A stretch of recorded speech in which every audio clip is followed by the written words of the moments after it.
just doing some fun hair brushing. Well, I brushed out my hair mostly already with the wet brush. I start with a small one. I don't really have a rhyme or reason, but for some reason when I'm doing smaller sections, I start with this one. And then I run water into its bristles. And lately I've been getting back into using this one just because I feel like it covers a lot of circumference of your hair because it has a larger base.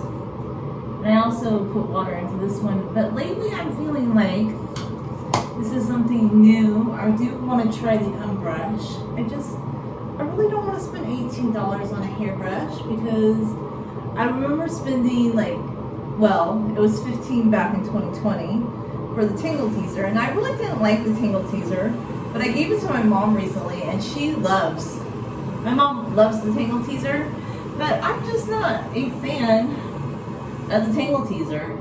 And I tried several different occasions, but I just felt like it pulled out my hair, and I just wasn't a fan. But when I discovered the wet brush, I was a super fan. So I kind of want to try the Unbrush. I didn't think I was going to try it, but the reason I do want to try it is because, I don't know, did I fall for the marketing? But people just say, oh, it goes through your hair like butter. But my question is, people are saying, oh, because the bristles are slightly more stiff.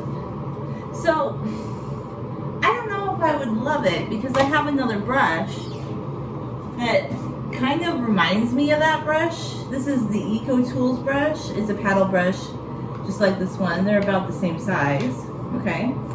But this one, its bristles are not as bendy. Well, they're bendy. It's just this one, if you notice, there's a little bit more give. But the Eco Tools brush has that thing, like the open back. It's not completely open.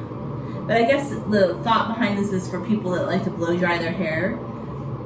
And I think I might have tried it a little bit in that blow drying video, which I don't like blow drying my hair, so that doesn't even bother me. But people are getting all weird. They're like, oh my gosh, mold could be growing inside of your brush. Well, it's kind of silly, alright? Because I don't think there's going to be a large amount of mold growing inside of your wet brush's pad.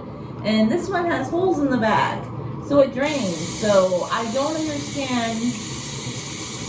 I guess I just have to try the brush to see if it's better or not. I really want to. I'm just on the fence, I don't really want to pay $18 for that brush.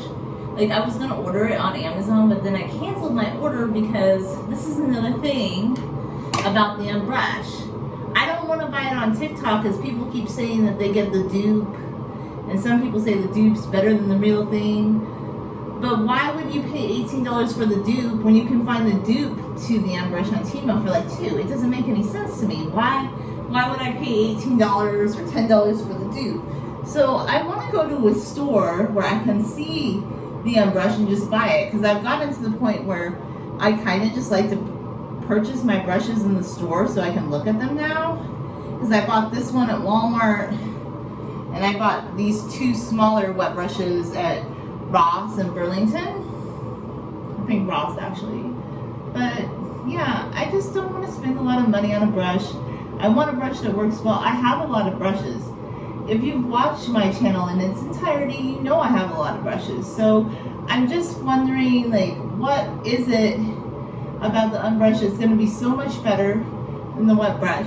And yes, I'm falling for some of the marketing, and I really do want to get it, but I feel I think they're trying to create a scarcity. I think this brush, the creators of this brush are intentionally making it hard to find it, so you'll pay more and it seems more valuable, and then there's a scarcity mentality about it and more people are duping it. And I'm just that's another thing too. It could be a really good brush, but when something does that, when a product does that, I don't really like that scarcity mindset of something oh my gosh, you must have it and it's hard to find.